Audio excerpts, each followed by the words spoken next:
What's the story, Morning Glory? What is there even to say about post grape nuts? You know, Grape nuts. Yeah. Ew. You know, they're. I didn't know how good they were with raisins. Just tell me what a grape nut is first. Okay.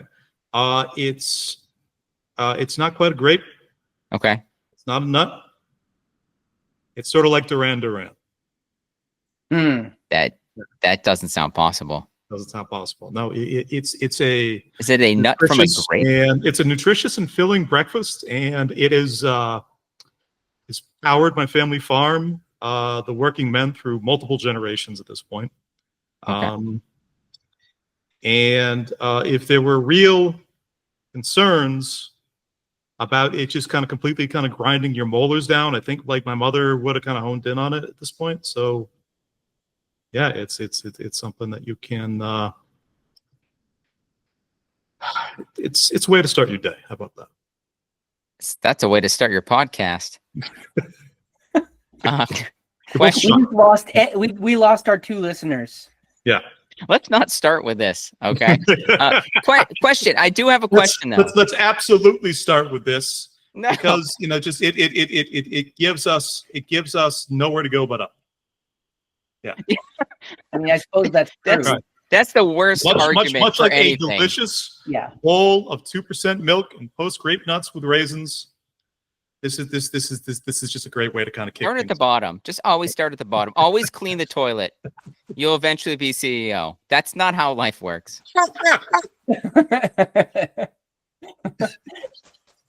I guess my next question for you, sure. Child who grew up on a farm. Okay, at 45, I am very, very regular still. Good. That's excellent. That's exact. You're like a mind reader. That's amazing. No, I wanted to ask, how many boxes of grape nuts do you own? How many boxes of grape nuts do I own? Yeah, I have to assume it's more because if you're eating it every day, then there's a little bit of kind of like a tricky thing with like the grape nuts form factor, okay? Because it's got it's standard kind of breakfast cereal thing. We got a cardboard box, and inside there's kind of like there's kind of like a cellophane kind of bag, and cereal's kind of in that. Okay. There is no way to actually open up the cellophane bag without the grape nuts exploding everywhere. Yeah. And I've tried every version of just kind of just cutting them open. Yeah. Or trying to be like a little bit kind of clever about how I open the bag up. But the thing about grape nuts, they're really, really small. So a bunch of them kind of spill into the box sometimes, or it just kind of goes everywhere while you're trying to kind of pour yourself a bowl. So the solution I came up with was that I have a kind of a plastic jug. I'm still not convinced he has a box of grape nuts. So what I do is I buy the box of grape nuts. I open up the box. I cut open like the cellophane, and then I pour it into like this sort of pitcher. And you can see there's a little bit of kind of leftover grape nuts. Huge. Yeah. I eat a lot of grape nuts. It's like potpourri. But like the brilliance of this approach is you have total grape nut control. Yeah. You have like this because this is a perfect way to store your grape nuts, and because it has like the little funnel, the little kind of spout at the top there, you sort of pour that into your bowl this morning. No fuss, no muss. Breakfast is ready. I like how you give yourself the flexibility if you want more or less milk. Yeah. You could just pour like all 2 gallons of milk into there, or you could just pour like a mouthful. Okay, so this is something I started with after having a conversation with a Italian coworker years and years ago. And he was telling me like when he was growing up, sometimes instead of adding milk to his cereal, the family had access, kind of growing up in the old country, to really good olive oil. And so he was telling me what I like to do is my cereal in the morning is just, instead of adding milk, like a few pieces, like put up cereal, a little bit of fresh fruit, and then a little kind of shake of olive oil on top. Knock it down that way. That's Andy is technically on the podcast.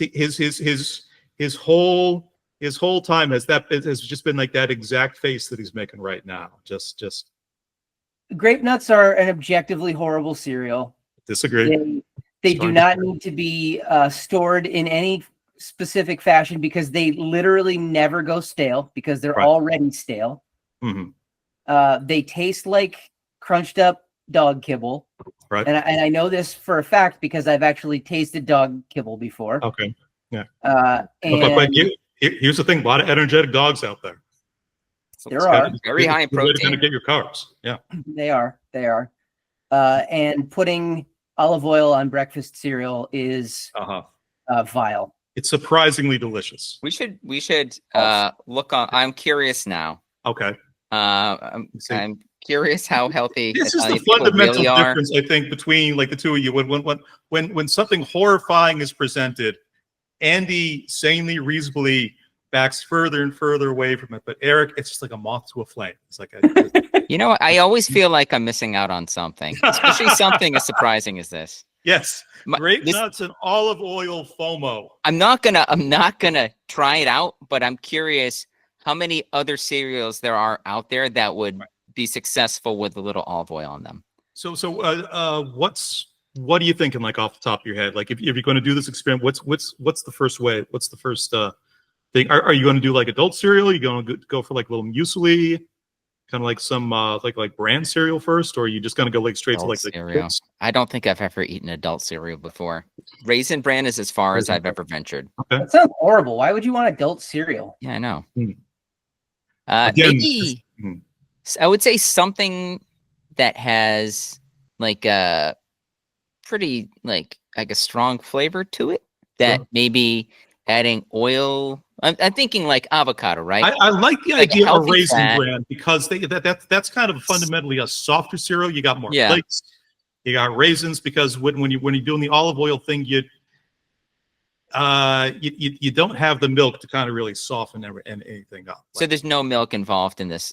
No, olive just like a oil little splash of thing. olive oil on top. That's fucking gross. And crunch, crunch, crunch, crunch. I changed my mind. I thought it was gonna have like little globules of like oil glistening off of the milk, like ramen or something, right?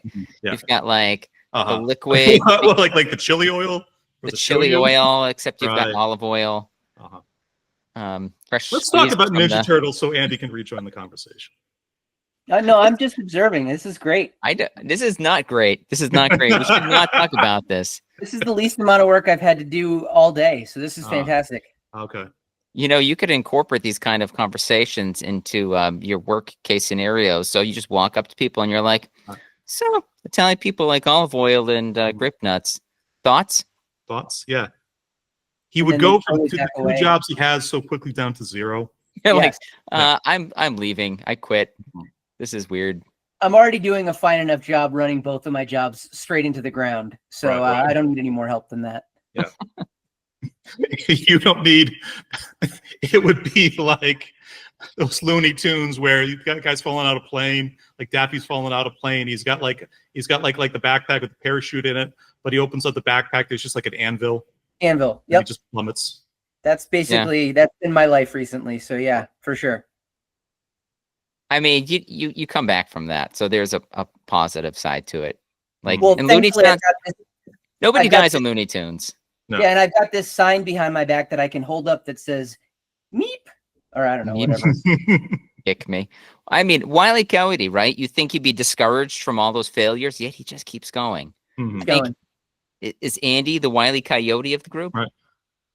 I think Wile E. Coyote versus Acme, the movie that got canceled, I think like 7 different times by Zaslav, is sort of the Wile E. Coyote of movies. It finally got picked up by Ketchup Entertainment. It's going to be like back in theaters like later this year.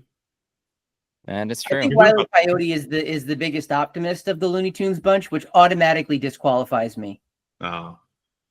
So which Looney Tunes character would you be then? Daffy Duck? Me? Yeah. Daffy Duck. Me? Yeah. Mhm. Me? Daffy Duck is a good one, actually. Yeah, that's pretty spot on. Mhm. What are his catchphrases? You're You're despicable. Yeah. You're despicable. despicable. Uh-huh. I don't know if he does he Rabbit tackle- season. Mhm. Rabbit season. duck season, rabbit season. Rabbit season. Duck Mhm. season. Yeah, I don't know. Season. What was the? Uh, So Eric, what would you be? Yeah. For like a Looney Tunes. Which character? one would I be? I Yeah. would be. Oh God. This is a tough one. Maybe Foghorn Leghorn. Mm-hmm. I'm the proudest of the bunch. Proudest of the bunch. Some problematic opinions on things. I do say. All right. The one thing I was never convinced he's a true Southerner because he never says y'all. He just says, I do say, I do declare, I do say. And he's like, hey, y'all, you want to get some grits? Right. Never once. Never once. He's truly a Yank at heart. He's actually Sicilian. Nothing sort of makes him happier. Try these grits with olive oil. Yeah. Out of everything like the Looney Tune canon, I sort of see myself as like the as not as Wile E. Coyote as like the train tunnel that he paints like on the side of a cliff, because I work properly maybe like 50% of the time. Entirely superficial. Yeah. Not real. Yeah. Sometimes I'm kind of there. Sometimes it's just a mirage. Yeah, it's true. I don't know. I was picturing like Marvin the Martian. Okay. I mean, he's just small, what, like, so that here, makes like, it a little difficult. But yeah. You know, Sunken he eyes. Sunken eyes, defeated, eats grape nuts with olive oil. Yeah. That's the other thing. Every time I have a bowl of this stuff, I'm also wearing like a Spartan helmet. Picture of grape nuts. Mm-hmm. Loves. I don't know. Yeah, I told you guys that I've actually seen Mel Blanc's gravesite, right? No. Yeah. What is it? He's buried right in the middle of Hollywood Forever Cemeteries, right behind like one of like the big Paramount lots. Oh, really? Oh, wow. Hollywood. And it's weird because he's in the middle of like the burial sites of about 100 different Armenian families. Mm-hmm. I can't speak to that. I expect one or the other, but he's got this giant tombstone, and my favorite thing about it is the tombstone just kind of says Mel Blanc, the date says like you know just like the dates, and then in very big letters, that's all, folks. Oh, I like that. Yeah, really that's nice. Nice touch. Nice touch. Like but that's not all, folks, for us. Again, unfortunately, we're just getting started. We're just getting started. Welcome to episode 53 of Rebels Without a Pod. The show that Dares asked the question. This is even funnier now than when I wrote it. The show, Dares asked the question, at exactly what point did we lose control here? My name is John, and joining me tonight, Andy, who does our artwork, graphic design, and is behind on his Sony payments. Yeah, accurate. And Pod Daddy Eric, I think, who may be claustrophobic. What do? I'm in this tiny little box that nobody can see. Yeah. Except for the people on the pod with me. Family-friendly movies in 1990 were like a very different breed. Naveen is off this week testifying at the trial of one S.D. Combs in some kind of anonymous capacity. We wish him that God, Andy. That's got the biggest smile we've seen from him today. In some kind of anonymous capacity, we wish him the best of luck with all the baby oil and hope to see him again next week. I hope he returns my bathrobe. I don't know if you're going to want it back. I don't. It smells like him. It smells like grape nuts and olive oil. Oh God. So it smells like some kind of nuts and some kind of oil. That's for sure. There we go. There it is. Yeah. Meep meep. Meep meep. Our least watched video ever. Yeah. Yeah. All our content is currently up on the Rebels Without a Pod YouTube channel. Please remember to like, comment, and subscribe. We're running a little over time. You guys want to just get right into the movie and right into like the topic at hand? Sure. Fuck yeah. Yeah. Teenage Mutant Ninja Turtles. This is one we decided to cover. We're doing the unconventional superhero cycle right now, and sort of Naveen being off for the week. Our original plan was to watch his pick, Sam Raimi's, from the same year, kind of superhero action film Darkman. Instead, we decided just as a one-off, kind of doing what's maybe the most obvious one of the bunch. I would say so. Oh God, I've been waiting for this ever since Naveen bait and switched us. I've been waiting for this episode, and this is the one that you're hoping for. You know what? I wanted him to be here so I could just kind of point it out to him, but the fact that he's not here, I think it's apt punishment. Tip of that. I don't think he deserves to be part of this one. So. He had his chance. He had his chance. 1990, so many good movies. He knew this was the choice, and yet, when pushed on it, he went with Darkman. Naveen's doing the edit later. He's like, delete. I know. Well, cut out this asshole. So. He literally has the last word. Keep in mind. Teenage Mutant Ninja Turtles, a 1990 comic action film directed by Steve Barron, starring Judith Hogue and Elias Koteas, with the Turtles voiced by Brian Toshi, Josh Peiss, Corey Feldman, and Robbie Rist. This is the first feature film adaptation of characters originally created by Kevin Eastman and Peter Laird, of which they are currently, it's a bit of a debate, but that they're currently at the moment for just kind of feature movies, 11 or 12, kind of depending on like the list that you look at. Yeah. Synopsis in brief. If you wear a girl down long enough, she will eventually like you. It's not true story. Yeah. That's a very 90s take on a lot of things. There's a lot of very 90s things here. We'll get into it. Yeah. Who else here do you think is claustrophobic? Released the same weekend as a certain SNL cast member film that shall go unnamed, TMNT went on to make $135 million in North America and another $67 million overseas. This made it the year's 9th highest grossing film, and it was also historically the most successful independent movie of all time until the Blair Witch Project was released 9 years later. Critical reception for TMNT considerably more muted. The movie, even now, only holds about a 42% rating on Rotten Tomatoes.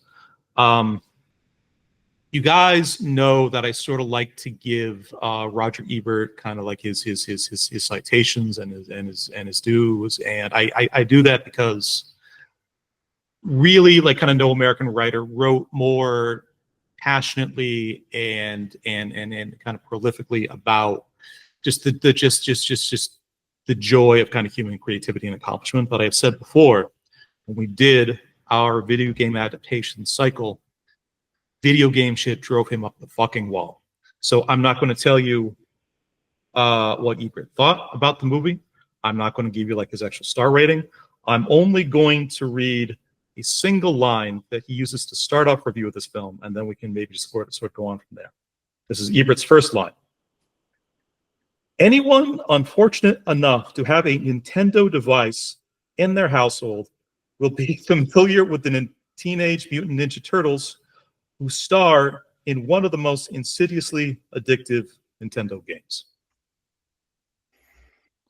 Okay. What the actual fuck was he talking about there? I have no idea. I don't think that's the first place. There's no possibility that was like the sequel. Sure, yeah. Yeah. We'll kind of get into it though. Like we're people just addicted to kind of dying by electric seaweed over and over and over and over again. I mean, Roger seems to think so. He's like, look, I can't make it past the second level. Uh-huh. Fuck this movie. I've gotten past the dam twice. All the turtles are sort of down to 0 health. I always lose Donatello first. Yeah, all it would have actually. I'm trying to think out, when did the sequel for Nintendo come out? It was after that. It must have been after that. It was after the arcade game, at least, which I'm pretty sure was also after the original kind of. God really damn, yeah. I guess if that's the only thing you're going off of, that's. Yeah, I mean, just video games made him insane, and he was the problem is though, he didn't have a Nintendo Power subscription, so there we go. Yeah, he had that, and he a called cover feature. The original. I'm telling you, they had walkthroughs of all the stages. They told you how to like navigate the city. Right. And like I forget, maybe it's just the third stage, the one where you have to keep jumping from building to building. Yeah. Did it help? Did it help? No way whatsoever. Oh, hell no. However, the film, a perennial home video hit and is warmly remembered by many fans still to this day. Turtles co-creator Peter Laird praised Barron's film in a 2014 documentary, saying, quote, "I cannot sit here and honestly say there's anything I would change about that movie to make it better." Kevin Eastman in 2022 commented that in his mind, the 1990 film will always be the best Ninja Turtles film adaptation. I heard that they were heavily involved in the film, and so that would make perfect sense, especially the fact that it's mostly based off of the comic that they created. Sure. With Mirage Comics, not so much like the 1987 cartoon. So I think true Ninja Turtle fans appreciate the film a little more, except for some of the slapstick stuff, which that's what I was there for as a kid. So 100%.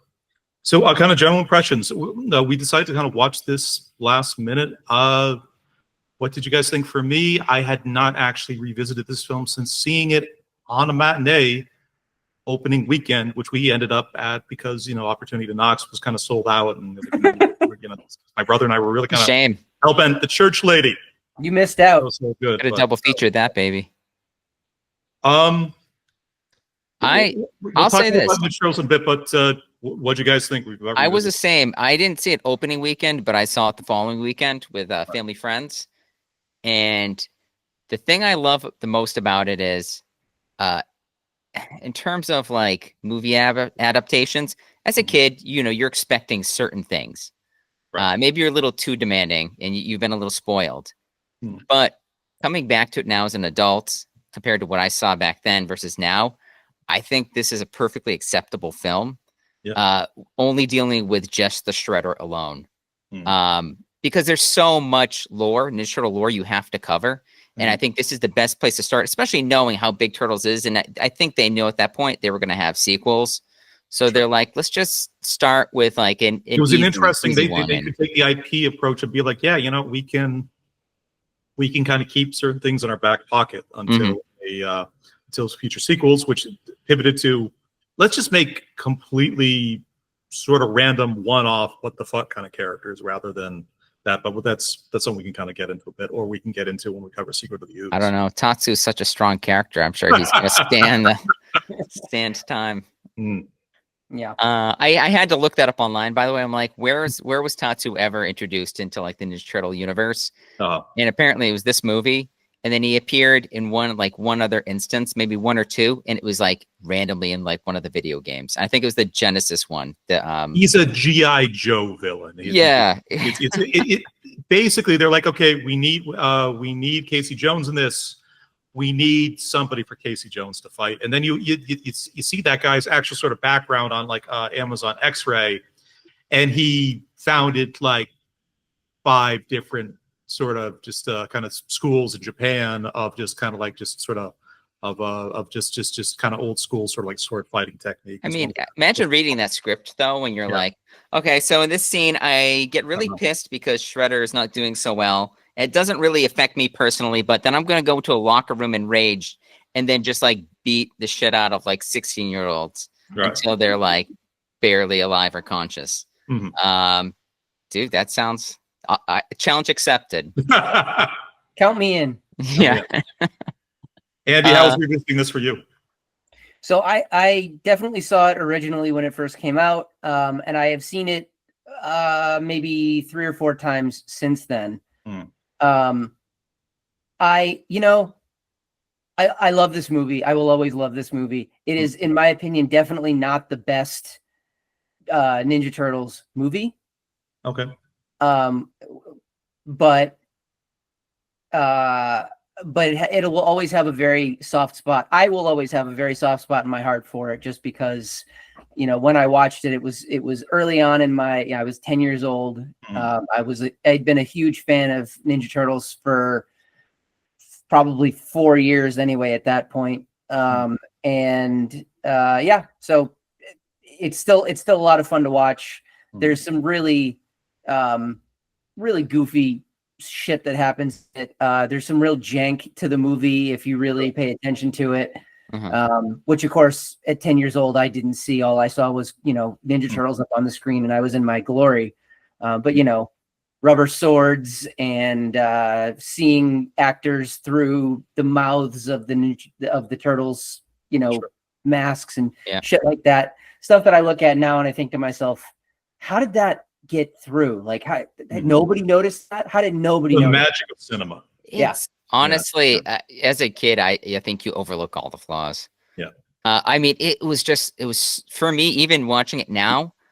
I mean, again, the choreography for the fight scenes, it's top notch. But those costumes, imagine being in those costumes and like being able to move around the way they guys do. With like the heads off, they are just dripping sweat. Yeah. Like they're just about. But it doesn't feel unnatural. You know what I mean? It's not like it's very slow and just kind of they're taking their time with it, or it's just it feels like when they come in and they're fighting the Foot Clan. That big fight scene at later on in the film, where it's at April's apartment. Sure, and it crashes down to the antique shop. Like the antique shop. Yeah. So fun. So it was so awesome for me. And I can only imagine as a kid loving the shit out of it. But I have to say this: the one thing I remember as a kid that stood out most of all was less than 20 minutes in the film. Raphael screaming, "Damn!" Damn. Yep. And looking at my friends going, "Oh my god!" And I was sitting, I'm sure, right next to my mother, and I'm sure that was that every time I was a little scandalized even now, like on the rewatch. I'm just like, man. Were you really? Oh, it brings it back again around 40-minute marker. Yeah. Damn. Yeah. Well, an interesting piece of, and maybe I'm stepping on somebody's Vigos here, but Eric, you mentioned the choreography and the, you know, how it wasn't slow and whatever. Yeah. Part of that was partly because they filmed the entire movie 24 frames per second, but they filmed the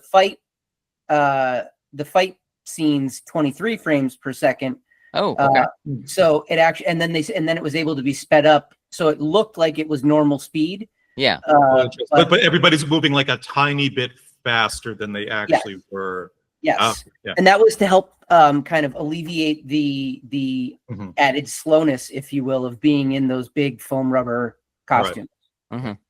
I mean, I personally I had a lot of fun rewatching this. I don't think that this is a perfect Turtles movie. I don't think this is necessarily like a perfect adaptation, but like the amount of stuff they got right in 1990 in terms of just this movie has multiple set pieces, really great costuming, incredible kind of Turtles effects works. This was kind of the Jim Henson company that does this. I think this was actually the last project Henson may have actually had some personal input on before he sadly sort of passed away as young as he did.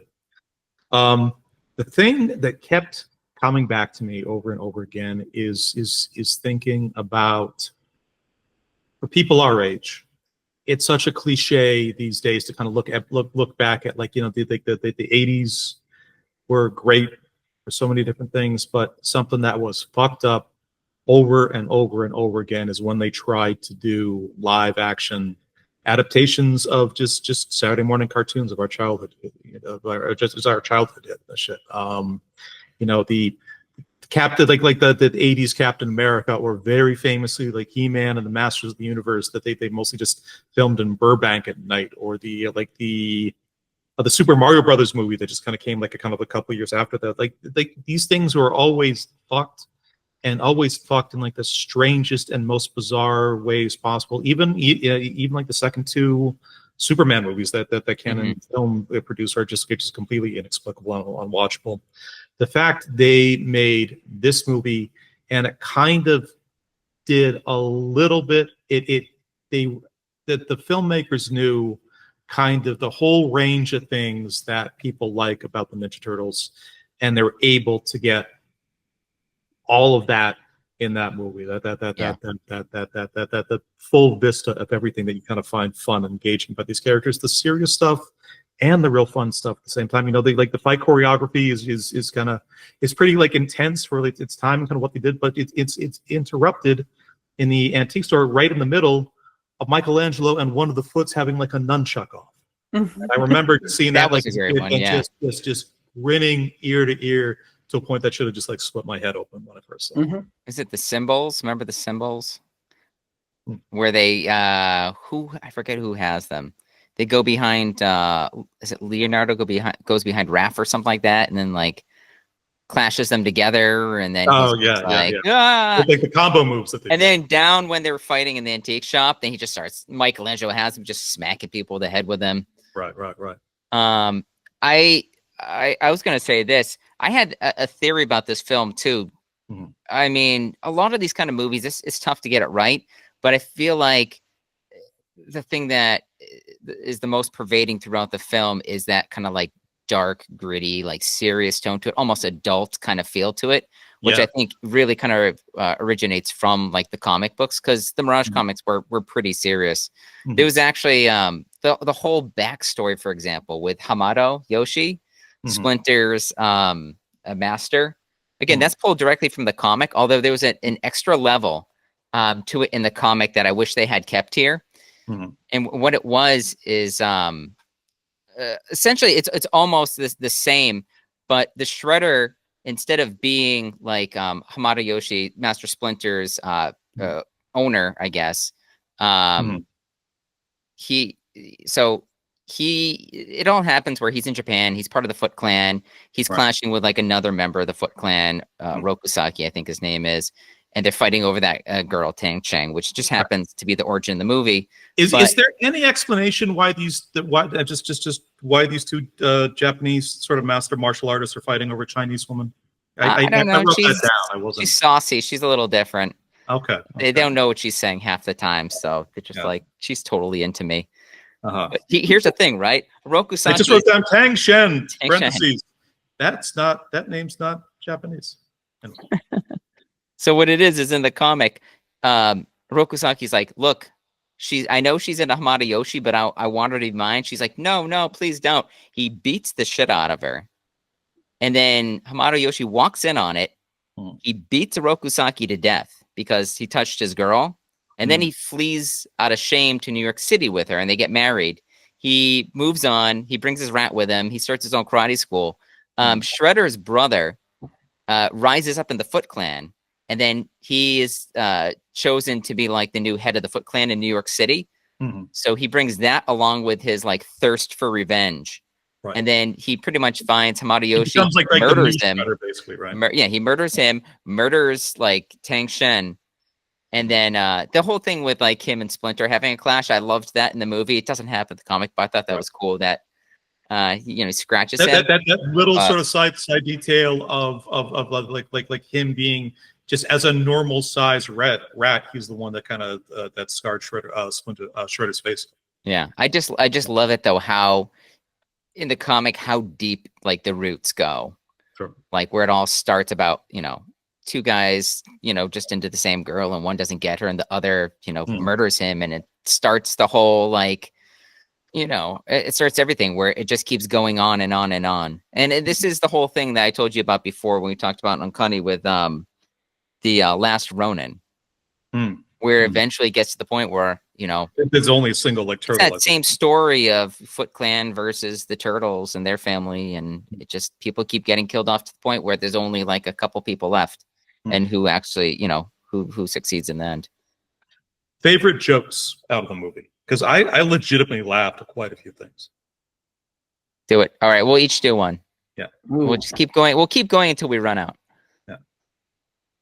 I mean, the one that constantly sticks out to me, and we still quote to this day is, "I made a funny." Ha ha ha ha. We still quote that to this day in this household. Nice. How about why don't I ever dream of Harrison Ford? Fair question. A comic conceit that always works for me is like the moments that just surprise competency at something like that. That always kind of gets me. But April and the Turtles are just walking through these sewer pipes, and she's just like, "Do you guys have any idea where you're going?" And one of them goes, 11th and Bleecker, right? We're only on 9th Street right now. First, he smells it, though. Yeah. He sniffs the air. Mm-hmm. Oh, I didn't even like pick up on that. Yeah. That's how they're navigating. Yes. Yeah. Olfactory. He's like, get it? Yeah. Having lived very near to 11th and Bleecker. True story. What about the origin story, where it talks about like Splinter finding the turtles and then them like, you know, changing into like their forms, and then they're being able to speak like and all that stuff. Like the puppet work. And then he's like, "Oh my god!" And then they started saying words, and then it just shows one of them go pizza, and then the other one's like radical. Right. I don't know. Like one that says "damn." We don't need that turtle. You can just kind of cast him aside. Casey Jones going up to April and being like, "Hey, Broadzilla." Men were men back then. Yeah. Hey, babe. Oh, you don't like that one? No, princess. Yeah. He's like, I'm totally gonna score at the end of this movie. But Eric, like the thing that you were saying about like that was interesting about just kind of how they did retain some kind of like the comic booky sort of darkness of the like the original source material, flipping through the like the letterbox reviews. A thing it was mentioned time and time again is how much this movie kind of reminded people of the Warriors. Oh, sure, yeah. I kept thinking they filmed this as a very serious movie, and they realized it was 90% serious and 10% comedy, and they're like, somebody just went in afterwards, and they're like, we got to introduce more jokes. And they're like, all right, guys, what do you have? And then they just ask people to like, let's do some impressions. Let's throw some impressions. They'll do like a Rocky impression, or we'll do like, you know, whatever. Just throw these silly jokes in, because a lot of them I don't think kids would get it, and maybe they think like adults might kind of snicker or something. I don't know who the jokes are for, but that's a pretty good like New York jokes. It brings levity to the movie. The guy in the cab being like, "What the hell was that?" And the cabbie going, "Looked like a giant turtle in a trench coat. So you go into LaGuardia?" Yeah. Well, throwing in a Humphrey Bogart impersonation in a movie that's aimed at 10-year-olds or whatever is that's a bold move. You did it, rat. You killed my brother. Yeah. And then she's just like, Splinter must like that joke. James Cagney, not James Cagney. Yeah. Yeah. Anyway. How did the special effects? We kind of touched on this like a little bit, but how did the special effects age for you guys? That was good. I'm glad that I love these kind of movies. That's the thing I love most about the 80s movies. You got to be creative. It takes a little more time to make a film and to do it right and to not be as obvious about the things you're pulling off. But I mean, I would have rather had this than introducing really shitty, obvious like CG into it and just kind of pulling you out of that world. Because the thing I like too about watching old films, it feels more real to me than newer film, because it's not as crisp or not as clean. Right. So it's kind of like a time capsule kind of thing, but it also feels a little more tactility and like the fact that they had to sort of be careful with like the lighting, and the editing and the puppeteering. I mean, best special effect maybe in the movie, and this says such this says so much about sort of like the value of kind of practical effects, but Splinter spends most of this movie wet, bloodied, and hanging up against a wall.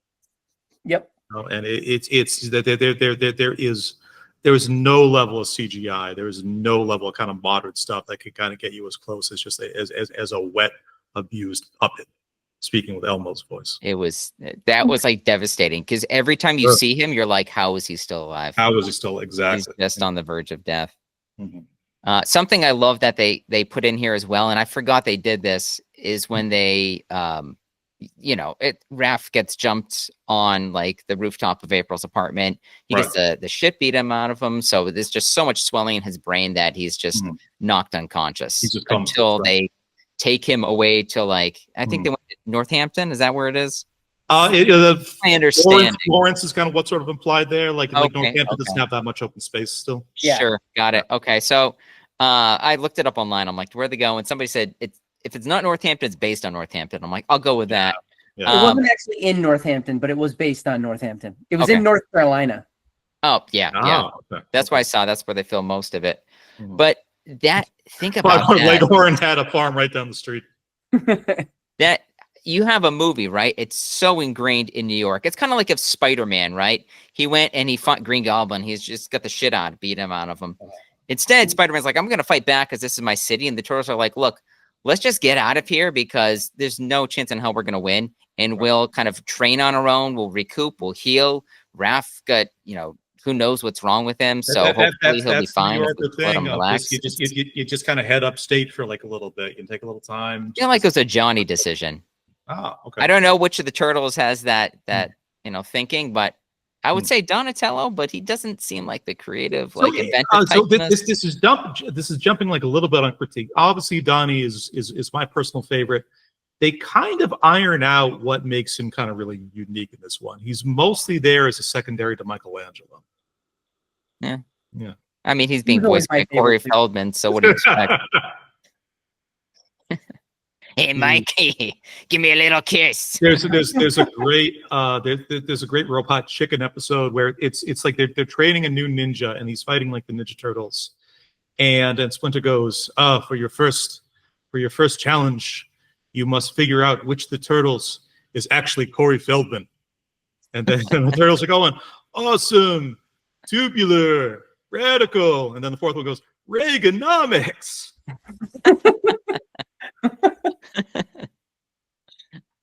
So what other thinking back, so it's like I said, it's such a cliche of people.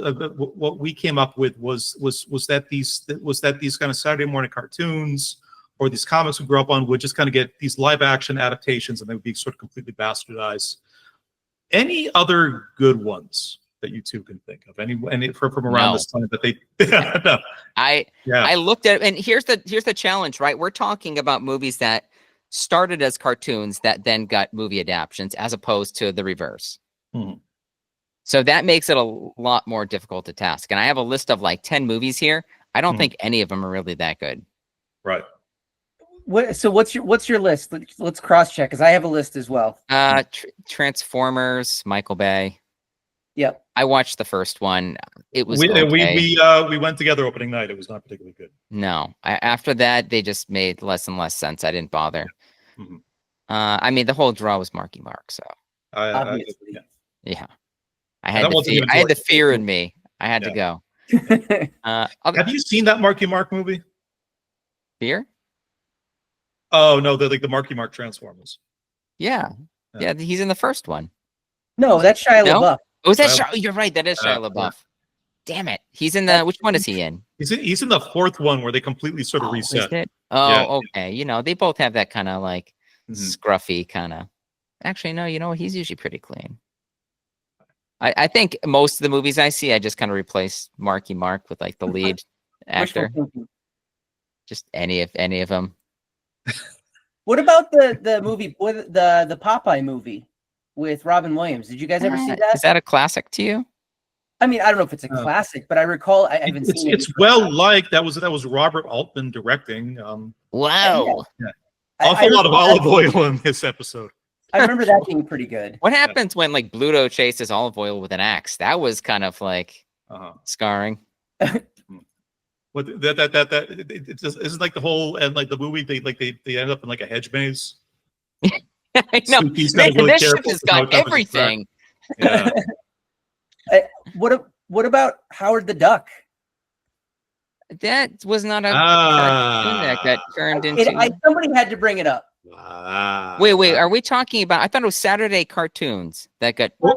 Or Saturday morning cartoons or comic book stuff or just any. It can be comic books. Oh, okay, I see. Yeah, I mean, if it's comic books, I would say Tobey Maguire Spider-Man. Yeah, I'm not like that was college for us. I'm not even kind of thinking far ahead, like 80s to early 90s, 80s, I mean, 90s. Batman 1989 is a classic. 89 Batman. That's true. That sort of paved the way for this one. The first two Superman movies.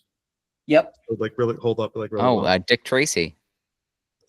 That was after though. Yeah. I don't know. It's kind of Dick Van Patten. The Swamp Thing movies. Did you guys ever see those? I did. I don't remember anything about them, but they exist. Being fun to look at the very least. Yeah. He's like, oh shit, what did I step in this time? Yeah. Yeah, that's pretty much all I had. Oh, and then you mentioned Master of the Universe. I remember watching that and being absolutely saw it in the theaters. Was befuddled. very confused. I saw that in the theaters too. We were like what, like 5 or 6 or something like that. 6 or 7, yeah. It's weird because I do remember that going to the theater, seeing that one, and getting really bored because I didn't know what was going on. Right. And I'm like, where's She-Ra? Is She-Ra in this one? No. I just remember being totally baffled by the whole thing. It didn't make any sense. Where was Eternia? Where was Castle Grayskull? Where was why is it all in the real world in what to me looked like West Hartford, Connecticut? Yeah. Running around.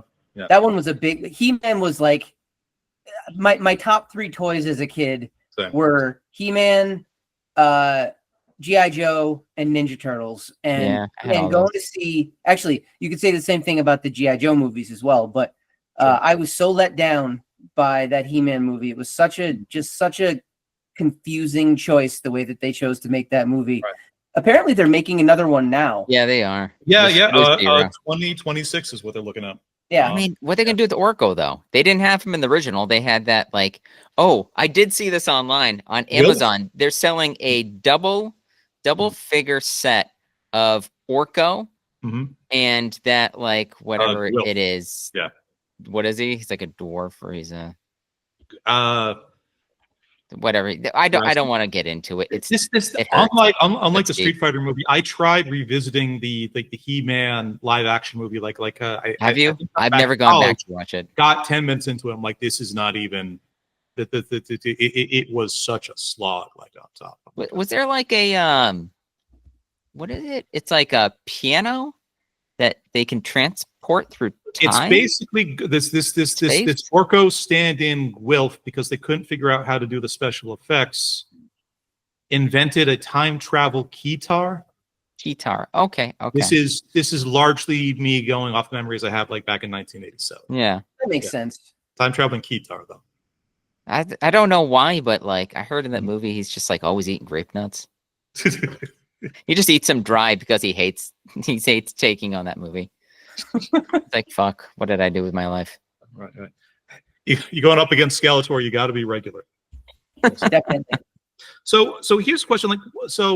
An interesting thing to me is just is to think about how most of these franchises from our childhood have either been sort of mismanaged or petered out, or they try to kind of bring it back every once in a while and it doesn't kind of work out. But Ninja Turtles has weirdly kind of been a perennial. I every few years I feel like I keep hearing, there's a new Ninja Turtles show that's surprisingly fun, or there's like a Ninja Turtles movie that just got sort of put into theaters. Other than those fucking goofy ass sort of, again, Megan Fox and Michael Bay ones from a few years back, they really weren't like anything. But why is this such a durable franchise, especially leading up to like a couple years ago? Mutant Mayhem was fucking great.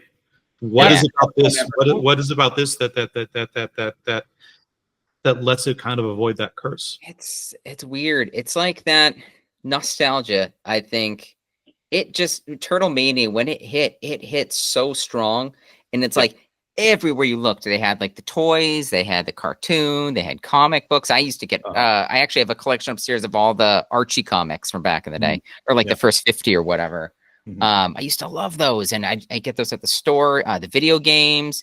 Do you remember? There's so much weird turtle shit. They had the cereal. They had the everything that they could stick a turtle on style, like snack. Do you remember the Hostess snack pies? I think they were like green, and then the cream was supposed to be like, was it mutagen or something, or booze or something? We were not allowed to eat that shit back in the day. Oh my god, it tasted so good. I have to find one of those on eBay. Wash it down with some Ecto Cooler. You don't see that stuff nowadays, though. The most you're going to see is like a popcorn holder at like AMC or something with like a Ninja Turtle head that you could. You probably found something out about like your thyroid, how your thyroid reacts, like 12 of the food dyes that was in it. It's god, it was so worth it. I'll accept all the disabilities I got from that. Right. But yeah, weirdly enough, right? Did you guys watch the cartoon from like 1987? It lasted until 1996. Did you stay with it till 96? It went a really long time. Think about I watched it religiously for as long as I could. I mean, I even remember getting up during in high school. You're watching it in high school. Maybe early high school, getting up on the Really? weekends and actually, I mean, not like I didn't watch it every single Saturday, but I remember being like, oh, if I'm home and it's whatever time it came on, 10 o'clock in the morning or whatever, like I'm watching it for sure. I'm watching it. Yeah. Really? Yep. Absolutely. I watched to a certain point and then I gave up. But I mean, it was always kind of there. I think it just kind of petered off after a while, especially with like that by the time they hit the third movie, where they're just like grasping at straws. Each movie, like Secret of the Ooze is, to my memory, fantastic. But then the third movie, there's time travel, and it was made on a way cheaper budget, and it kind of ended up sort of going like the Superman 3 route. Yeah, that's the one that they ended up in like the samurai costumes and like Japan. Yeah, and you only kind of see Splinter from like the waist up, and it's very obvious, like just like a bad marionette. Yeah. I mean, but the thing I didn't realize, so it's currently owned by Viacom, like the Ninja Turtles franchise, they own Nickelodeon. And so I didn't realize it, but there's been a lot of different versions of the Ninja Turtles over the years. I think again with us and in life and a lot of people our age, it just kind of went away as we got older. You didn't have time to think about this. You have other things to worry about. It wasn't until masturbating. Yeah. In that order. Well, unless you want to be tired of work. I mean. Or tired of masturbating. God, I'm so tired. I'm gonna have to work. Put it in the fridge. I'll finish it later. But I told you about this before. The Ninja Turtles show that I actually got really into, which started in 2012.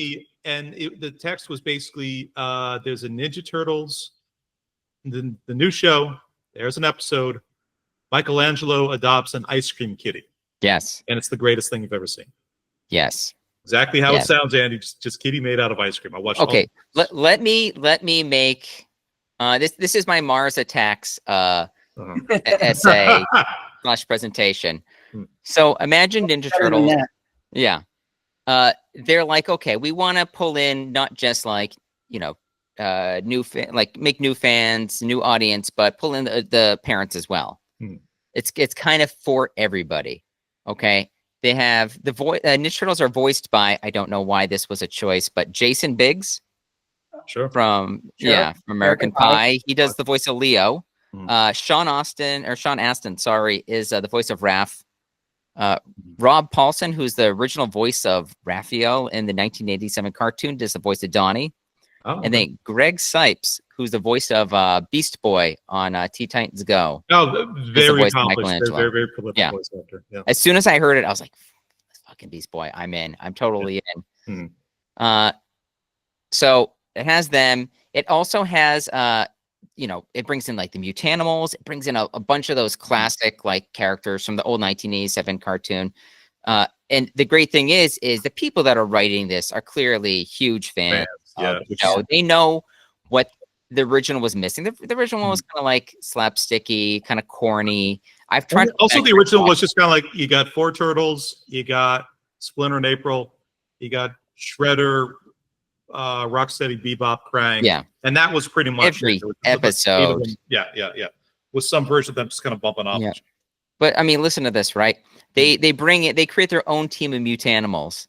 And when they brought in Slash, who was originally like a pet snapping turtle, little baby pet snapping turtle of Raphael that he was raising, that got some mutagen on him eventually, he turns into Slash, and he is voiced by none other than Corey Feldman. Nice. That's funny. They brought him back into the fold. I was hoping you were going to say Slash, but that's also pretty good. Yeah. They have another episode where they have Napoleon Bonafrog. Do you remember this guy? Yes. Yeah. He is voiced by John Heder. Perfect. And he just does Napoleon Dynamite voice the whole time. What is the name of the show? It was called, I think it was just Teenage Mutant Ninja Turtles. But did you remember about the years that this was running? This was 2012 to 2017, 2016, 2017. It got really weird at the end. But here is some of the episodes, right, that I told John about back in the day. There's an episode about LARPing. They each come up with their own costumes, and they teach you what LARPing is, and they go on an adventure in the sewers. which it's an amazing episode, by the way. There's another one where they start at 11th and Bleecker, and they make all the way up down. 9th and Bleecker. They kind of do the Warriors in reverse. Focus on the smell. Yeah. They had another episode where they're poisoned by psychedelic mushrooms. Mutated psychedelic mushrooms that at one point Leo is so entranced by the mushrooms, he watches them in awe as they start doing a Fantasia-inspired dance. Just goes dun dun dun dun dun dun dun. Dance the Sugar Plum Fairy, I think. Sugar Plum Fairies, but they're doing like the dance, kind of like where there's not Sugar Plum Fairy dance, but it's like it looks like Fantasia. Right. They're all coming out and they're just kind of twirling around. Shout out my dad on the last recording that we did of The Adults Are All Right. We have we have kind of a father-son bonding moment of just kind of what happens in the first 5 minutes of Fantasia, where basically the conductor of the original movie comes out and be like, and he basically kind of says to the audience, "We know you're all on drugs. This is going to be great." Anyway, prepare to get ire. There's an episode based on Friday the 13th where they fight a giant Jason Voorhees that's made out of like a mutagen, like infused plant. The best one though, there's a homage to The Thing, and it's about April's mother is turning slowly into a monster. It's pretty crazy. Also, April's father becomes like the new version of like a Wingnut and Screw Loose. Is this the show that's it's like CGI? Yeah, it is. Yeah. Okay, I'll have to. I've never watched it. Good though. It is really good. It's really engaging, and they pull from like the '87 cartoon, but also the Mirage comics. They pull from everything pretty much because they have access to everything for the franchise. So you see little bits of stuff coming from everywhere. They even have one where it's the '87 cartoon. Remember how they had those like those alien style mutagen monsters that were jumping out of the water? It's in the video game as well. No, yeah. Like the Xeno like the xenomorph kind of monsters. They had a version of that in this show where they were squirrels. So it's okay. It's pretty wacky. They also do at the beginning, I think it was like maybe season 2 or 3, at towards the beginning of every episode, it's like Mikey's watching the only TV set they have in the sewers, and he's just watching old 80s cartoons, like spoofs of 80s cartoons. They have this one where it's called Krognard the Barbarian. It's just making fun of He-Man. It's so funny. That's all. For you two, for your respective sons, did the boys ever get into Ninja Turtles, even like remotely at the same level that we all liked it back in the day? Yeah, I mean, so I watched this with Caleb, this show, the 2012 one. I made sure for both my kids, whatever version of Ninja Turtles was out at the time, I went and bought them all 4 turtles, and then like either Shredder or whoever the bad guy was at the time. For Ray, it was a little different because the only thing was out was that that Ninja Turtles show that nobody really watched that came out in like, what was it, like 2020 or something? Rise of the Ninja Turtles. And it's supposed to be like they're all like like freshmen or something like that. They're all like 14 or something. It was a really weird one, and it also only aired on Nickelodeon, and they put like maybe 6 episodes on Netflix. Right. So we really didn't have access to watching it. So Ray would just get the toys. How about Charlie? Charlie, so Charlie liked the Turtles as a kid, probably more because I liked them and maybe arguably forced him to like them by buying him the toys and stuff like that. But he did really enjoy Mutant Mayhem, which I think is the best adaptation, at least that I've seen, of the Ninja Turtles on screen. It's in the conversation. Yeah, really.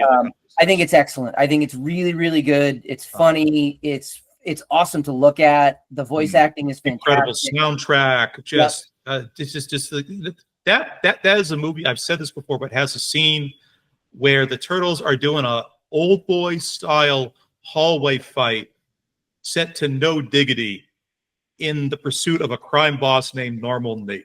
Yep. I mean, that's right. Just pure cinema right there. Yep. Yep, fantastic stuff. So yeah, I would say Charlie, even to this day, would probably say he's a fan of the Ninja Turtles. Right. So I was gonna say quickly, one thing I would say, if you ever are jonesing to check out like a new Ninja Turtle flick on Netflix, they have a movie. It was the movie Rise of the Ninja Turtles or Teenage Mutant Ninja Turtles. It's a kind of one-off deal, but it was really well written, and it also has Casey Jones in it, voiced by Haley Joel Osment. That's fun. But it's supposed to be, it's the year 2044. Krang has taken over Earth, and Leo and Michelangelo are much older now. They send their student Casey Jones into the past to try to prevent everything from happening. Unfortunately, they're like murdered right before he escapes. So right from the get-go, it has that kind of Sears vibe to it. It's all animated, of course, but that was one I was half paying attention, and by the end, I was fully immersed in it. It was really good. I think what's kind of interesting about the Turtles stuff, and I think what kind of contributes to like the fact it's kind of an evergreen franchise is, you know, this started, as we said, of these two sort of Northampton kind of hippie counterculture cartoonists. The concept of the Ninja Turtles itself started as a parody of the Daredevil adaptations that Frank Miller was actually kind of writing. But I think like the fact like this that Turtle stuff is so fundamentally weird, and like the characters and the vibe and the scenarios they can kind of be in, everything is I think it's an easy franchise to be creative with, because it has kind of its roots in kind of just kind of weirdo counterculture art. So as kind of like the years kind of go on, generations progress, you know, when you have a new iteration of this thing, it doesn't really have to honor anything that came before it. It can just, you know, like the new series, the new movies, the new versions can just kind of be their own thing at the end of the day. Yeah.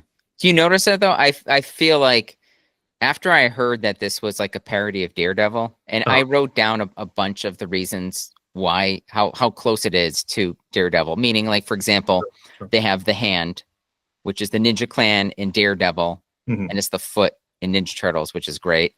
Also the fact that I didn't even really Splinter, right, is their mentor. He's supposed to be Stick. Stick is Daredevil's mentor. So nice little touches. Like there's also the part where those Happy Valley nerds. Yeah, Daredevil is in the comic, at least when he was like a young man. He jumped in front of a truck and saved a blind man, and then he got hit in the head with like a canister of like toxic chemicals. Right. But in the actual Mirage comics for Ninja Turtles, it was a young man jumps in front of a truck, saves a blind man. A canister falls out of the truck, hits the young man in the head, which ricochets off, and then hits a fishbowl with four turtles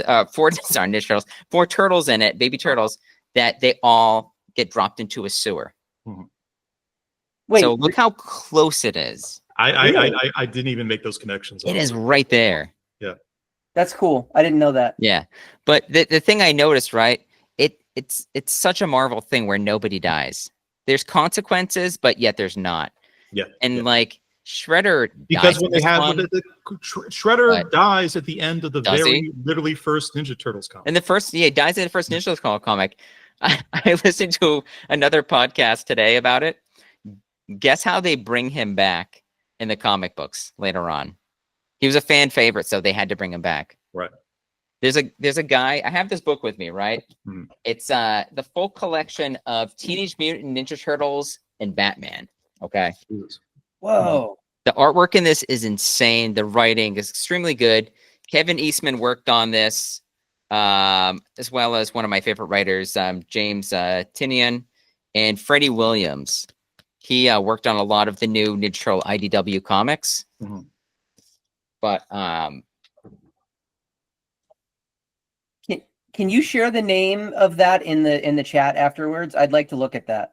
Yeah, definitely. But what I was saying is the main artist for this comic, he Freddie Williams, he has a story because he was working really closely with Kevin Eastman when he was, doing the artwork for this, because he did the writing. And he was asking Kevin Eastman, he goes, "Hey, I was just curious, but how did Shredder come back?" He's like, "I get it. In Marvel Comics, Doctor Doom always comes back. They always find a way to bring all these like villains back. But how did you bring back Shredder?" And Kevin Eastman was kind of hesitant, and he wasn't like saying anything about it. And eventually he just starts laughing, and he goes, "So me and Laird, we read about these worms that if they ate human like remains or animal remains, they could absorb the DNA into their bodies and some of the traits of like the host that they just consumed." And so what happens is, in the original initial comics, Shredder is blown up by a thermite grenade that he happened to pull on the Turtles, and then he got knocked off like a building. So he blew up into pieces. So what happened is somebody was doing experiments on him with the worms. And so Kevin Eastman's laughing. He's like, "Yeah, so he's pretty much a clone that was created with worms that absorbed his DNA." Right. Huh. Then he just took like the biggest bong rip you can imagine. Yeah, right? I was like, but think about that. Stan Lee, Jack Kirby, they're just goofing around. Like, how are we going to bring back Dr. Doom this time? In the original Fantastic Four comic, the third time they bring back Dr. Doom, people are like, oh, like all the fourth wall meta stuff started with fucking Deadpool. No, like in 1967, the third time in the comic they bring back Dr. Doom is they're writing a Fantastic Four story. It cuts to Stan Lee and Jack Kirby at a drafting table just being like, "We can't think of any good villains. We just Dr. Doom was so good, but he was blown up and shot into space." And then Dr. Doom kicks the door open and then goes, "Doom has returned yet again." Stan Lee and Jack Kirby are like, "Ah!" All right. So I think it's fair to call this the cycle that we're sort of doing for this run. It's called the Unconventional Superhero Cycle. And I think, despite Turtles, like the estimates vary, but I've read collectively, the franchise has generated $17.4 billion over its lifetime for between sort of kind of just film, toys, video games, like all the rest. I was thinking like a little bit about like the term kind of unconventional superhero, and I have a question for you guys. But let me read this whole thing I kind of came up with first, and then I'll ask my question. So I'm going to describe ideas for 3 superheroes to you. Okay. Yeah. First one: a solar-powered alien raised on a Kansas farm who pursues a journalism career and disguises himself as human using a pair of horn-rimmed glasses, and also keeps the tiny last remaining city from his home planet in a giant mason jar. That's idea number 1. Idea number 2. A traumatized billionaire who goes out at night dressed up as a bat to punch out individual muggers, including a crazy cat lady and a deformed guy obsessed with his loose change. Third one: an Amazonian warrior princess conceived in the 1940s by a Harvard psychology professor as a way to espouse the mental and emotional benefits of consensual bondage, partially inspired by the 2 women he was living with in 1940s Boston at the time in an open throuple. Okay? Okay. Yes. 3 ideas for superheroes right there. Sure. Okay. Is there such a thing as a conventional superhero? But that here, based on your argument, I almost feel like then you could say, what about Mystery Men? It's a group of people. They each have unique powers. They all fight against evil villains. Right. They each have their own unique origin story. I mean, you could say that that's technically conventional, I guess, per your definition. I mean, it's. I'm not going to try and throw out any like any kind of like definition. I'm just no, yeah. I just what side is the weird stuff on versus what side is like the conventional or like less weird stuff. For me, like when I picked this you know, this was the one that I picked. I want to do this one, Unconventional. My thinking was it's something that's not one of the mainstream stays. It's not like your Batman or Superman or like any of the MCU. I mean, they all have like everything outside, kind of like the Guardians of the Galaxy. Like what is that? I mean, is that even considered a superhero film? Sorry, one more time. Guardians of the Galaxy. Oh, sure. Would you even call that like a superhero film? I mean, I'm not sure what it is. Howard the Duck. It's not like he's just like all buff and he just beats the shit out of people. He's just some weird guy that's like a duck. Fu. He knows Quack Fu. He does. He has not as strong as Hamster Style. You have to see Leah Thompson if you have not revisited that movie. She is fine as I'll come back to it at some point. Yeah. But I mean, for Unconventional, I thought this fit pretty well. It was like an indie comic that people talked about, but I mean, I think the thing that happened is one person saw an opportunity. I watched the documentary on it like a couple years back. Some guy saw an opportunity where he's like, hey, you know what? We want to find the next big thing that we can turn into a franchise. Right. And this is a guy that he was getting desperate, coming up with all these ideas. And this just happened to be something that he fell upon after seeing the comic. And he's like, nobody knows about this. Right. And so he just made it a thing. But again, our whole argument about the origin of it's a parody of Daredevil.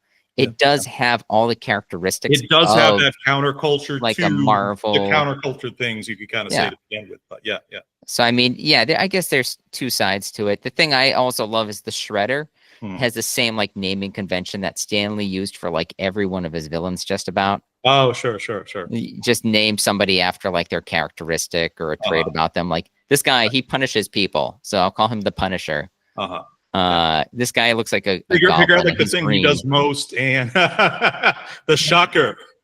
The Shocker. Not even make this up. Actual. I'll get you, Spider-Man.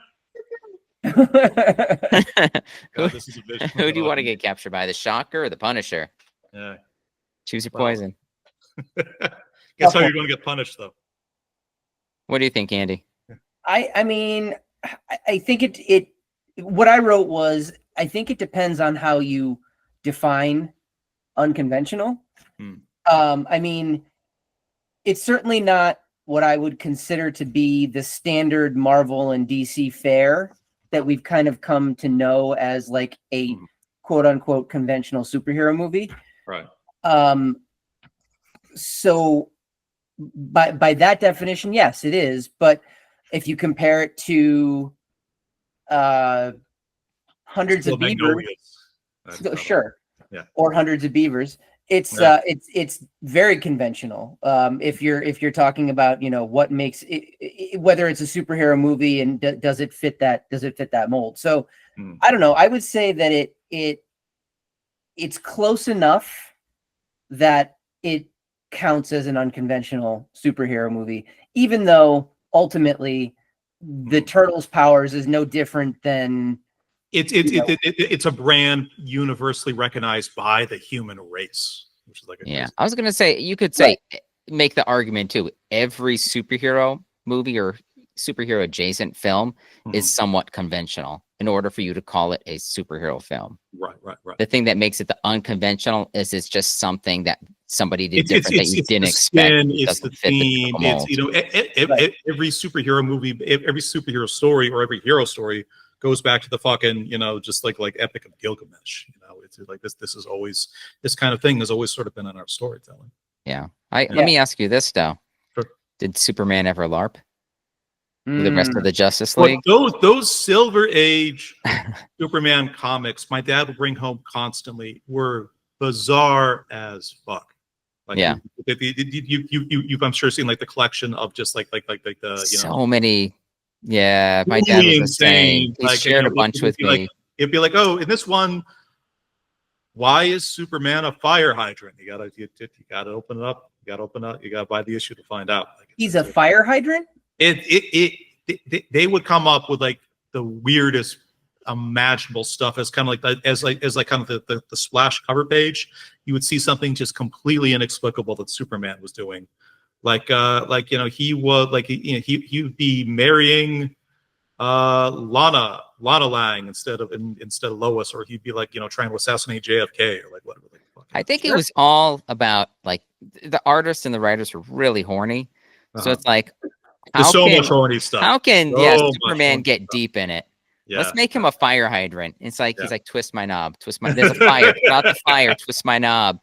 Oh, it's spraying all over your body. A 3-alarm adventure. Yeah, he's like, gotcha. No fire. Yeah. Last question. Let's move on to kind of sorbet after that. But all three of us former residents of the beautiful Pioneer Valley in Western Massachusetts. Any other thoughts on the comic and the show and everything else? Any other thoughts on the Turtles and their connection to Northampton?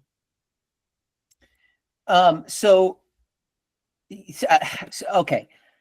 So first of all, when I was living in Northampton, which was 2005 to 2009 or 10, something like that, I was aware of the fact that the Teenage Mutant Ninja Turtles were sort of dreamt up, invented, whatever, in Northampton. There were a couple of things throughout the city that, kind of hinted to that. Like there was an electrical box that had been painted with a little bit of Ninja Turtles art. I can't remember what was on it. I think it might have just been a single Ninja Turtle, but I don't recall.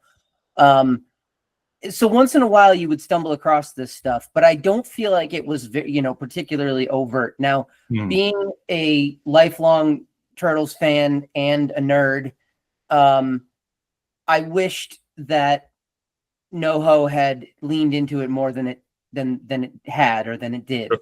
But whatever. I'm not sure if I'm necessarily. Did you read about the 4 manhole covers that the city commissioned? Yes, that happened much later, though. That happened just a few years ago, I believe. And they got ARPA money for it or something like that. It was it was like $20,000 to. It was some very bizarre amount of money for I don't know shit about ironworking, obviously, but seemed excessive.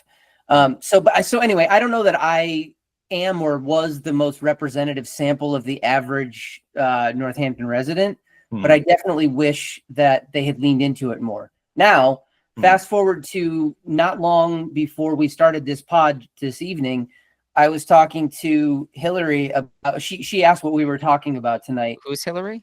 I'm sorry. My wife. Thank you. Yep. Sorry. It's been like 6 months. I was feeling a little. I know you had a really long dry spell. Right. It's been a while. Yeah. So when I was talking to her, she said, well, didn't I ever take you to the basement of the Northampton Library where they have a Ninja Turtles mural? And I said, I feel like that's something I would remember. Oh, absolutely. I don't recall ever. And to be clear, I have been inside. I have been inside the Northampton Library several times. I wouldn't say that I was an avid library goer back then. I did read a ton of books back then, ironically, but and didn't have any money, but yet I kept buying those books, go figure, rather than getting them for free at the library.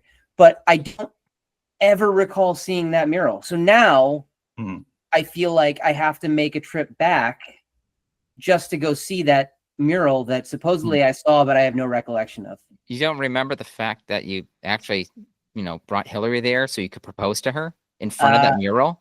That was not, and then you said, God's not here to witness this, but Leonardo, Raphael, Donatello, Michelangelo are here.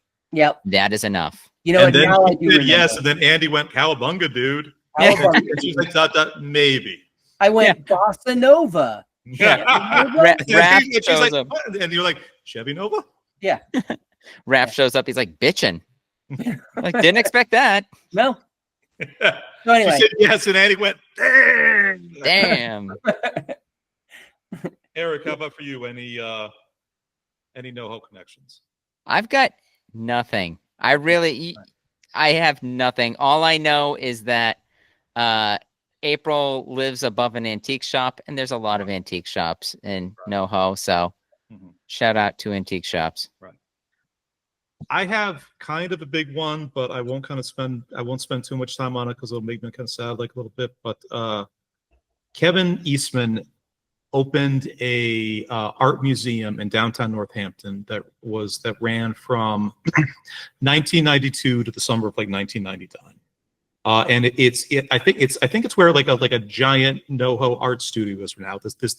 He bought out an entire building, 6 stories high, and he just filled it with a ton of comic book memorabilia that he owned from his personal collection, but also so much Ninja Turtle shit.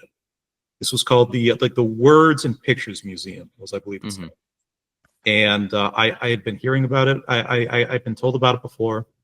And summer of '99, I went on a date with the girl that I was dating at the time to check out the Arts and Pictures Museum, and it just completely broke my brain. Just, you know, because this thing was so huge and so labyrinthine, and it was, you know, '99, like kind of nerd culture, comic culture isn't what it is there, and like this was the on display collection of a billionaire who just loved this stuff, who loved the art, who loved the stories and the characters and the histories and history. And I remember kind of just walking through that place and thinking, I have to go back here 20 more times, because it just feels like it like the scope of this thing. I'm like, you could keep coming back here and keep on discovering something new. And then my girlfriend and I, we finished the tour. We went down to like the gift shop. She went to buy like a postcard, and like the young woman who was running the cash register said, why don't you just take it? We're closing in 2 weeks. And I remember kind of my girlfriend at the time almost bust into tears, because it was you could kind of see, like you could see it on the faces of just everybody working there, how much they really loved the place, and what a sad thing it was that something like this actually had to close. So yeah, just a little sort of bittersweet, but just like a thing I got I feel I got very lucky to see for like the time it was actually around. So just I never even heard of that. That sounds amazing. Say it. Damn. Yeah. So Ninja Turtles 1990, a lot of fun, big part of our childhoods.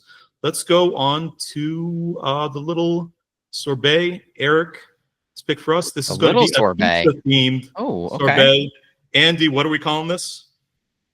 Say again? What are we calling this? Like the segment? I put in the group chat earlier.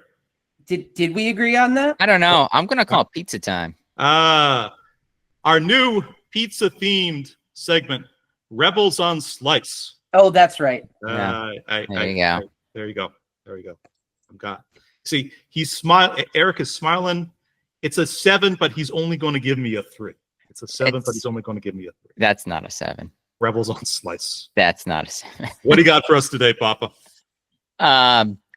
Well, boys, today I thought we'd do something fun. I kind of set the bar a little high on this one initially, so I had to tone it down a little. But some guy on YouTube, he went and he watched all the Ninja Turtles episodes and wrote down every time a pizza was mentioned.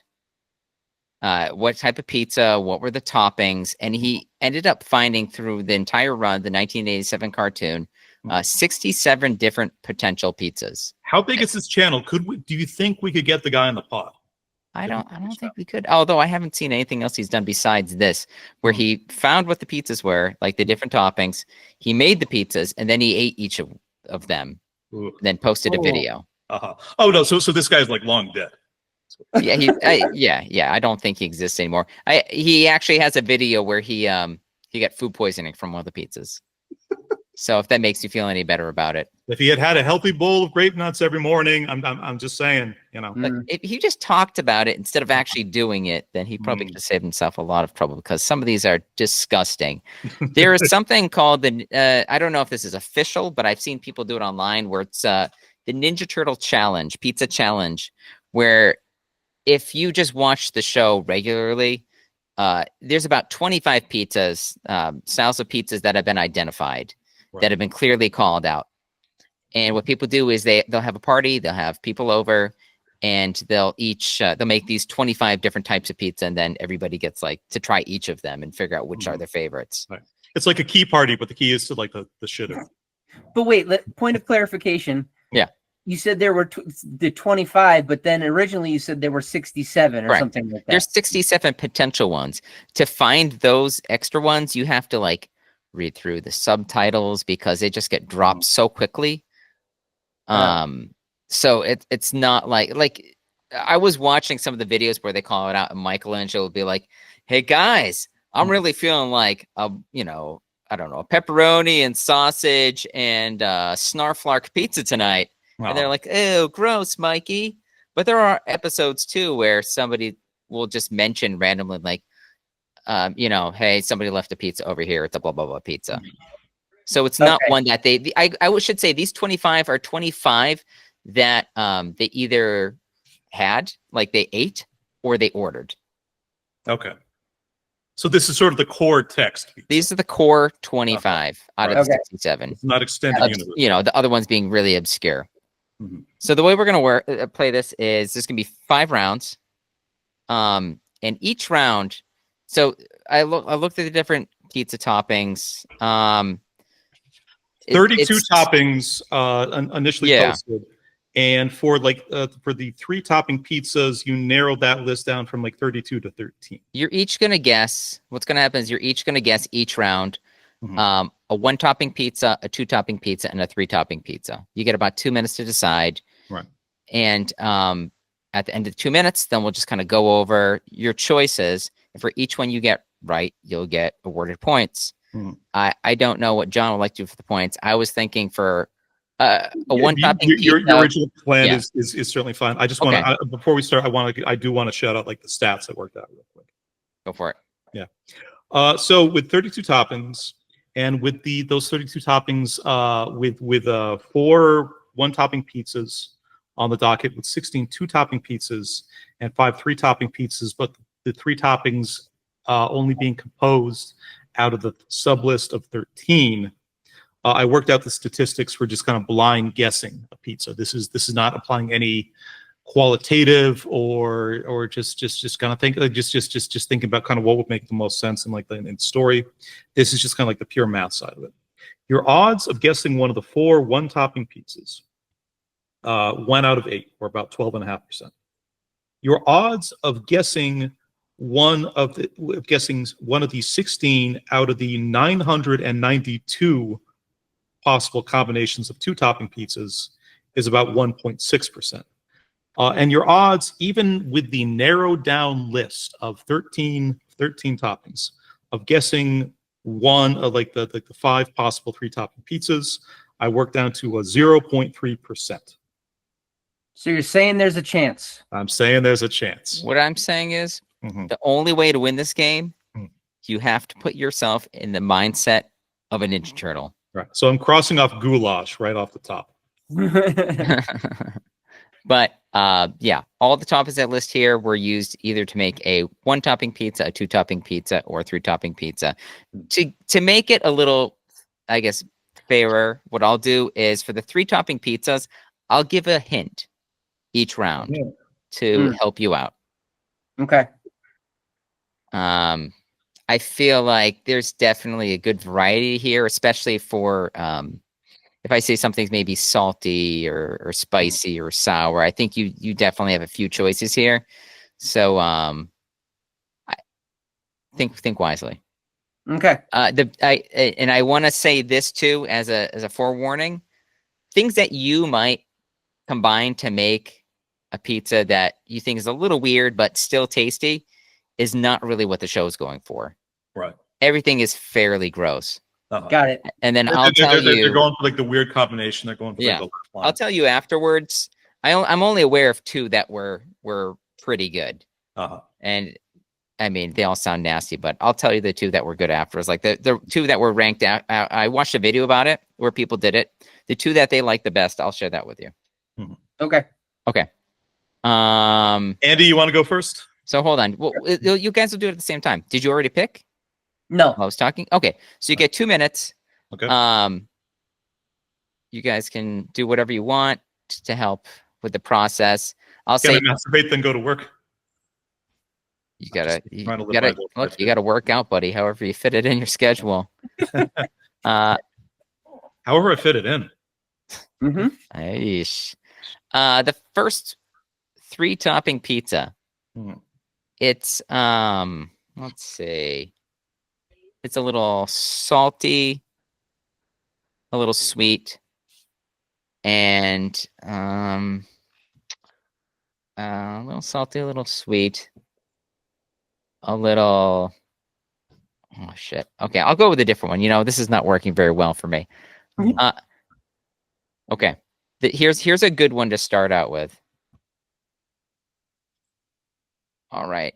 This is a pizza that you would make if you typically prepared lunches for yourself. This might be something that you put together. Got it.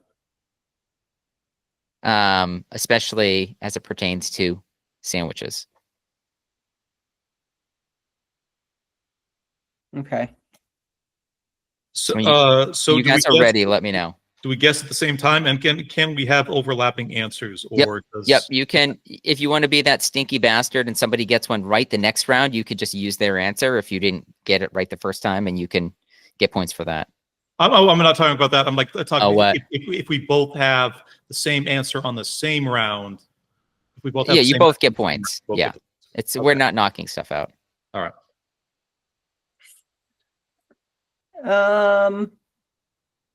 Okay, so for this we're listing our 1-topping, our 2-topping, and our 3-topping. Yep. Okay. Okay. I could be ready if you are, Johnny.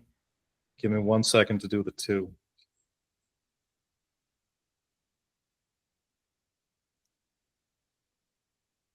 All right, go for it, Andy, while I'm writing down. Okay, so 1-topping, I played it easy on this one. I just went pepperoni. No. What? Whoa! I told you.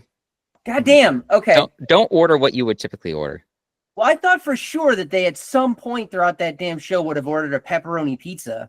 Maybe one of the other obscure ones, but I mean, all of these are not typical pizzas you would order. I should have said that up front. Okay, so then should I now say my 2-topping, or wait, Johnny, do you want to do your 1-topping first? For my 1-topping, I have anchovies. No. That could be a pizza you order. I mean, some people might get anchovy pizza.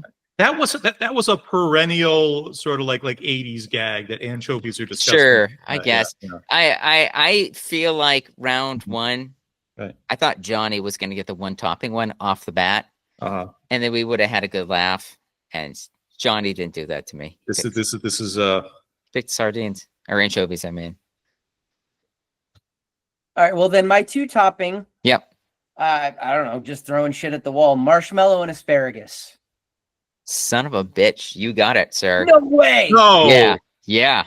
Whoa. Yeah. That was a total guess. Yep, 10 points, sir. That was brilliant. Okay, so John, what are the odds again for the 2 toppings? Point of clarification: is there any for the 2 toppings and the 3 for the 2 toppings? Are there any overlaps in ingredients? For the 2 toppings and 3 toppings, just because it's a little. I mean, there has to be. If we're doing 5 3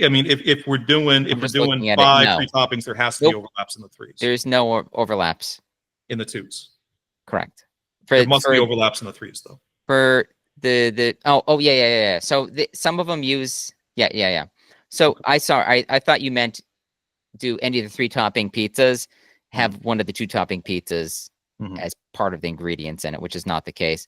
But yeah, there's some overlap in the 2s, and they would have to be out of like 5 3-topping pizzas. Yeah, in 13 options. Yeah, 3s. I'm sorry. Say one more time whether there's overlap in the 2s. There's overlap.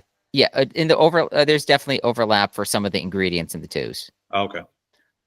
Easily, and then for the 3s, for 2 of the pizzas, they have one of the same ingredients. Yeah, it would have. Okay. I have for my 2-topping. I have licorice and butterscotch. Oh, that's a good guess. Right. It's not right, but that's a good guess. Okay. Andy, you want to do your 3? Peanut butter, grape jelly, and pickles. Oh man. I'll say this to help you out. You got 2 of 3 right. Yeah, okay. I figured as much. I don't know what the third one should be, though. Peanut butter, grape jelly, and onions. No. Hmm. But you got 2 of 3 right.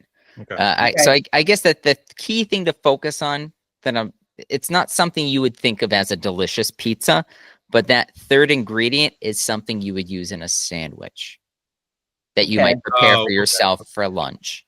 Got it. I think you probably figured it out by now. Yeah. All right. And don't say banana. Okay. So let's go on. So going on to round 2. Round 2. So you already have the hint for one of the 3s. And you guys were pretty close for that one. I'll give you a hint for another one.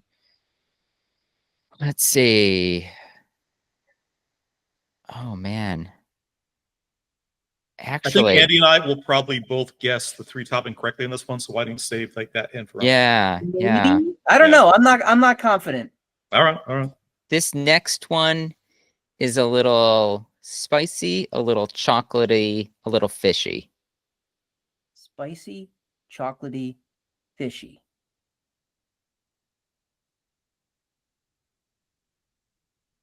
Okay.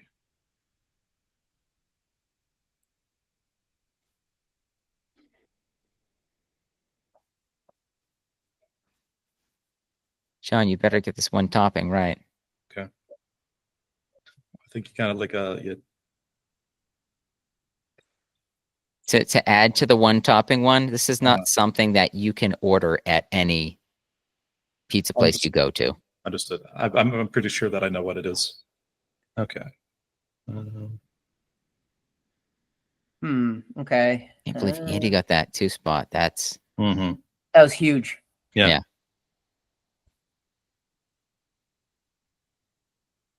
Okay, I got my 2. You got your 1, 2, and 3? Yep. All right. Hold on, I'm finishing up my 2. Oh man, what would go with that? Jesus. All right. Okay, I'm good. Johnny, you go first this time. Okay. So goulash for the one topping. Thank you. Pizza. Thank you. There it is. Andy, to like fill you in like a little bit, in case you are one of those fortunate souls who has not listened to Cunning of the Goose number 7, Eric proposed a recipe swap that we do. We're going to name that segment on Cunning number 8, Tummy of the Goose. Excited for that. Yep. Interesting thing about like the way Eric decided to run that segment was he picked a recipe for me, and then he picked a recipe that I was going to give to him. Because I just can't guess what that's where our friendship is at this point. That's how the world works. But I'm going to make a chickpea and dill soup from this vegan blog. Looks very tasty. And Eric is going to try to make Chef John's goulash. I like it. Yeah. I like it. Of the Goose, folks. So, Max, if you're listening. I also selected goulash. Okay. It's a safe bet. Yeah, I figured as much. So that's 5. Do we say 5 points? Yeah. Keep that mentality 5, 10, when you choose the other 3. Okay. Okay. Go. For my 2 topping, I've got strawberries and clams. Because they're that's those are fun. It's not right, but you're in the right ballpark with the strawberries. It's something. Wait. Seafood or fishy related? Go. So I also picked clams. Yeah, and what? But then I picked jelly beans. Oh, what were jelly beans? Oh no. No. Okay. Damn. I thought maybe that was sort of kind of similar to strawberries because it's fruit. No. Oh, okay. All right. I'll give a hint for the jelly beans one. There's a jelly beans one that's paired with something a little meaty.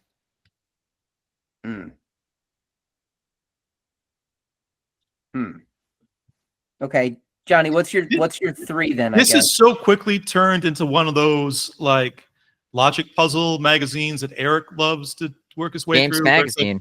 Where it's like there are 5 sisters with 6 scarves and 7 keys. And how do you unlock all their virginities? Throw away the keys and use force. Naveen's just like delete, delete, delete. And baby oil. Here we go. Yeah. For my Naveen's like, how old are they? Peanut butter, grape jam, grape jelly, and toast. Oh shit, man. I see what you're thinking is toast is like breakfast. That's breakfast. You're just like it's what you may use to make a sandwich. Yeah, well, something you put in a sandwich. Like, so is it call it peanut butter, grape jelly, and tuna? Yes. Woo! There it is. All right. Oh man, John, you're being too conventional. This was a big round for me, Johnny. Uh-huh. At least you got goulash. That put a smile on my face. That's wait until you actually try the goulash that you decided. So right now, the totals after 2 rounds are Andy has 30 points and John has 5. 5. To be expected. Yes. Look, I got to go to the Kevin Eastman Museum. How many Ninja Turtle action figures did you have growing up? Yeah, my point. My point exactly. I can tell you how many I have currently. You know what, John? I think you remind me of my favorite Ninja Turtle action figure, the one that looked like a mole. His name was Dirtbag. Hurtful. I would just say hurtful. Nice. Nice. He also spelled goulash wrong, but that's kind of neither here nor there. No, I spelled it the way I wanted to spell it. You were trying to type ghoulish. I went goulash. It auto-corrected and I fixed it. Look at these spooky pizzas over here. I don't know. Goulash. All right, you guys gonna go for that second 3 spot, or what are you gonna do? John, your best bet for round 3. Just give Andy's answer for like the 3 topping pizza, so you're guaranteed 15 points. Right. Let him move on and get stuck, and then maybe get tripped up on it. That would be a good move. I think it's a safe move, especially when you're 25 points behind. That would be a good move. All right. Do you want another hint for one of the 3s, or do you think you have enough? No, I got my 3 locked down. I think John has plenty at this point. Yeah. I'll take another hint. You want another one? Yeah, just because they're fun. This one has something that is a little salty that you put maybe as like a topping for ice cream. It has something that is a little fishy, and something that you it goes on a you can use it as a topping for like a hot dog or a sausage.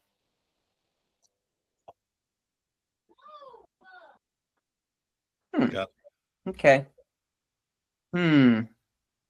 You might have a few different options there, but we'll see where you land. Okay. Honestly, I think I find the 1 topping pizza to be the hardest one to make a decision on. Because I figure the other 2 options, like what's funny, like that, just like that, the 1 toppings have the best flat odds out of everything. Yep. I mean, you can based on the hints I've given you, can eliminate a lot of the 1 topping pizzas. Yes, you can. Okay.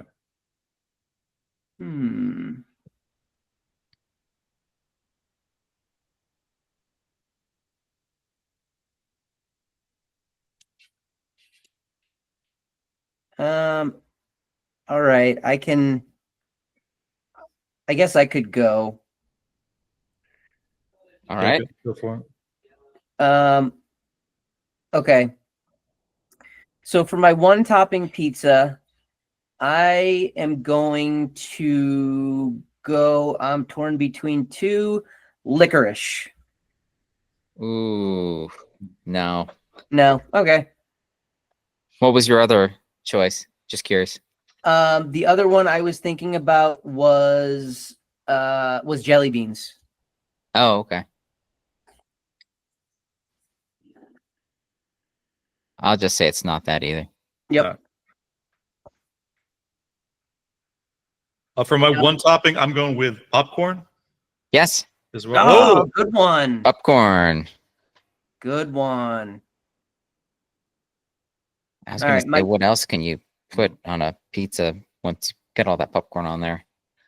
Get some fudge. Something. I don't know. Andy, what do you got for your two topping? Clams and coconut. No. Damn. Okay. Coconut is paired though with something that's sour. I got strawberries and sardines. Oh, you're really fucking close. I feel like I should just give you the points.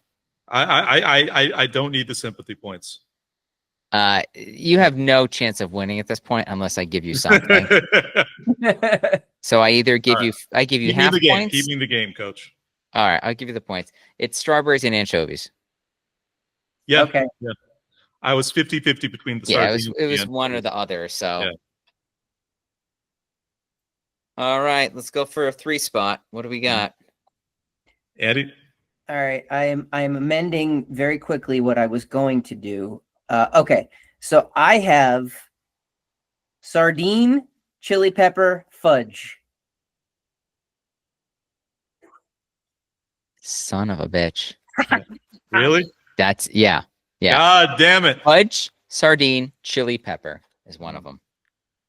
Nice. Wow. I had fudge, chili pepper, tuna.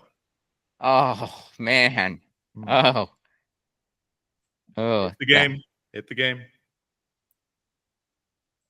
That was. You got 2 of 3 though. I mean, I could give you 10 points. You could. So we can move on because there's also a couple more 3-pointers. So all right. I'll give you partial credit. All right. So we're now at, let's see. Andy has 45 points. When did this game become Trump's tariffs? John has 30. It just look, every moment it's something completely different. Look, the game was on. It was. I don't know. On. The game was off again. Now it's on again. Dealer wins in the end. So round 4. Next 3 topping pizza. Let's see. What have you guys done so far? You did this one. I'm just gonna highlight these so I'm aware. You did. Let's see. Oh, this one's a tough one. All right, next one for hints. Here we go.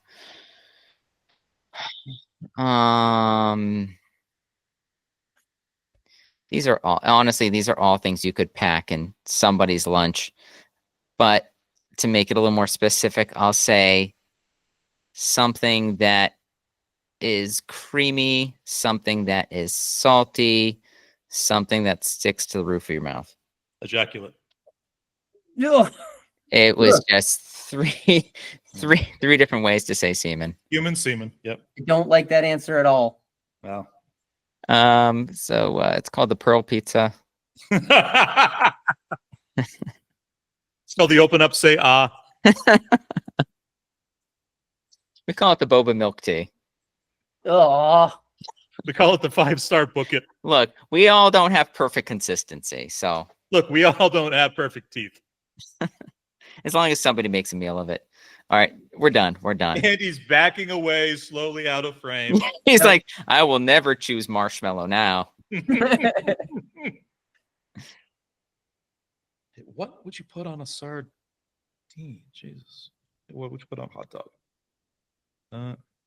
Oh, okay.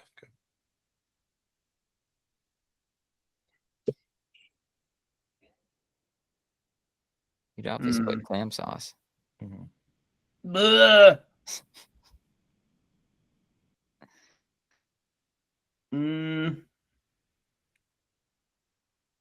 Johnny, you have to go first on this one. Okay. I'm almost there. Creamy, salty, and what? Something sticks to the roof of your mouth. Sticks to the roof of your mouth. Fertilizer. Okay. Okay, I got mine. All right, go. Toast pizza. Tell me there's toast pizza. There is a pizza with toast on it, but not just toast because it'd be super dry. All right. All right. For my single topping pizza, I think I'm gonna go with. Oh man. Marshmallow. Really? No. No. No. All right. You should have just said like goulash. Goulash. Give me goulash for 5. All right, Johnny, 2 what's your toppings. 2? Go. Number 2, 2 topping pizza. Jelly beans and sausage. Yes. Oh, there you go. Sweet self-esteem. Nice. There you go. Good work. Now you're thinking like a turtle. Mm. What the show, man? I was thinking, like, why would they pick those 2? And I'm like, I guess a sausage and a jelly bean are a similar shape. Sure. Yeah. It's kind of rounded. Like a sausage crumble. Not like a sausage crumble, but like if you get like a long meaty sausage that kind of curls, like it's like a little bent. I mean, you can't just take it straight on. You have to have a little curve to it. Right, just something to hit the roof of your mouth. Yeah, that was not the sticky roof of your mouth thing. This sausage, it's all over the roof of my mouth. All right. Did we already get a one with clams in it that was guessed correctly? Strawberries and clams, and it was. Oh no, there's no strawberries and clams. Yeah, no, but it is. I was halfway there. It was a fish adjacent one. Oh, strawberries and a fish adjacent one. I tried strawberries and clams, strawberries and sardines. It was actually strawberries and tuna. Nope, that wasn't it either. But okay, I'm gonna say. Make me proud. Strawberries and anchovies. Yeah. Oh. Like legit. Yeah, that's it. The one thing John didn't mention. Okay. That's 10. Damn. Creamy. Okay, for my 3 topping, I have butterscotch. Yes. Tuna. Oh. Onions. Yes. Yes. That's 2 of 3. 2 or 3.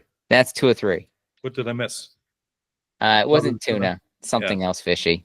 But a lot of these are kind of similar, so. Yeah, they're the fact we got I'll give you points. Tuna and anchovies and sardines. Am I going to be fair and give you 15 or give you 10? You do what you need to, man. It's your game.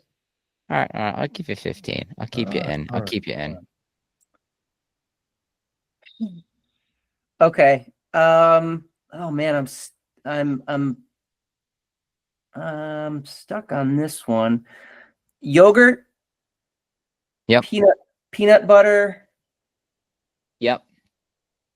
And oh man. You got the creamy. You got the sticks to the roof of your mouth. Yeah, it's the salty that I'm a little bit struggling with. I guess I'm gonna go. All things that could be in a lunch. I gotta say sardine. You have sardines in your lunch? Well, no, but you could. You could. Something. How about this? I don't know if this would be in your lunch. This could be in my lunch. Take one more stab. Salami? Yes. See, I don't think that's a weird topping, salami. I didn't say it was weird. Yeah. I mean, but who has peanut butter, salami, and yogurt on a pizza? I suppose nobody. I think I should only get 10 points for that. Okay. Yeah, for the assist. John, don't opt for 10 points on that last one. Otherwise, you're royally. Yeah. Okay. So going into the last round. Let's recap the points real quick. We got, let's see, Andy has 30, 65. Mhm. John has 10, 40, 55. Ah, closer than I thought. Whoa, close game. Yeah. All right. We need another hint for the 3. Hint for the 3. Hmm. Okay. Let's see what we can do here. Trying if I think if I should do a 3 or maybe give you a few hints for the 2s. I'm going to just blind guess a 2 topping. Are you really? Yeah. Yeah. All right. Let's see the other 3 that we have here. Because we've done for the 5-3 toppings at this point, right? Yep. Yep. The last one is, oh my God, this could be like the identical hint to the last one I gave you. Although it's more like something that sticks to the roof of your mouth, something that also, sorry, point of order. We've gone through, there's no 1 topping pizzas left, right? There's 2 left. You get two of 4. Oh, so okay, sorry. Yeah. So you guys guessed you got the popcorn and you got the goulash. Mm-hmm. And then I'm trying to see what the other ones. Oh, the other ones, yeah. Yep. So there's 2 more left. And then for the last 3, this one's a tough one. Has something sour, something stick to the roof of your mouth. Be this last one. Something that it's gonna be so obvious. Something that you have to prepare before you put it on a sandwich. Got it.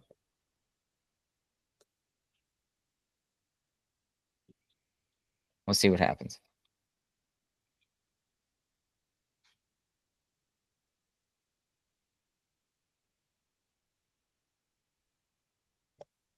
I just want to say I'm proud of you guys. I want to say we're both proud of you. I was gonna say the odds were not in your favor, but you both have independently guessed some of these right, so I'm impressed. I thought this was going to be like a 0-5 game. So like the fact that there's any kind of numbers here does mean something. And we're keeping it close. Like Yeah. I pulled up to a very early lead, but Johnny, you've made up a lot of ground. Keeping it close to the roof of our mouths. That's right. Here we are. All right. I'm ready when you are. I can do, let's see. I have my 1 and my 3. I haven't done my 2 yet, but my 1. I'm just completely blinding it too. Okay. So I'm out in the universe. Chocolate chip cookies. Yes. I also had chocolate chip cookies. Really? Yeah. Nice. Something fun is in the actual Ninja Turtles episode where it gets mentioned, Michelangelo goes, "Ugh, gross." It's like, oh, it sounds good. It's like Cookie Crisp on pizza. I would definitely try a chocolate chip cookie pizza with cheese and tomato. So I would try that for sure. It's like I've never had Cookie Crisp. Really? No, that sounds about right. 90% of these cereals we talk about from our childhood just is like it was not allowed in the home. Yeah, Cookie Crisp is barely a cereal anyway. Yeah. It's changed. It's changed. It used to be much better. I wouldn't touch it nowadays. It's different? I think so. Huh. I think the chocolatey cookiness of it was more pronounced before. I think now It used to have sugar. Now it's just a bunch sugar. of stuff God did not intend. Yeah, it's not actually chocolate chips. It's just like wrap droppings or something. So I'm going to do my completely blind 2 right. garlic and fudge. You motherfucker. What? No. You got it right. Oh, Get out of here. Nope. And I believe this one was extra garlic. Yeah. Wow. And guess who ordered this one? Of words. Guess who ordered this one? Irma. Michelangelo. It was Irma. Who's Irma? Irma was it Irma? So who was April's friend? Oh, was it Irma? Yes. She's the one. She's like the bookwormish one. She's got glasses. Yeah, big She looks like sweater. she's from she's like a Chipmunks. Doesn't Judith Hogue sound like a woman who should have been like on 10 seasons of like a sitcom we all grew up on? You know? Yeah. You? Yeah. Judith Hogue. What? Yeah. Not the entry, like just Judith Hogue was like the crazy aunt was on Family Ties or something like that. Like just I don't know. Yeah, I don't know. A very 80s TV actor name. Judith Hogue. Yeah. Judith Hogue. Chocolate sprinkles and guacamole. Oh shit! Hold on, let me check. Oh, chocolate sprinkles, but not guacamole. Okay. It's something pretty nasty though. It's the last round, so I'll let you see. What's your second or third choice for that one? Chocolate sprinkles. Something that does not complement it whatsoever. It's pretty gross. An emotionally withholding father.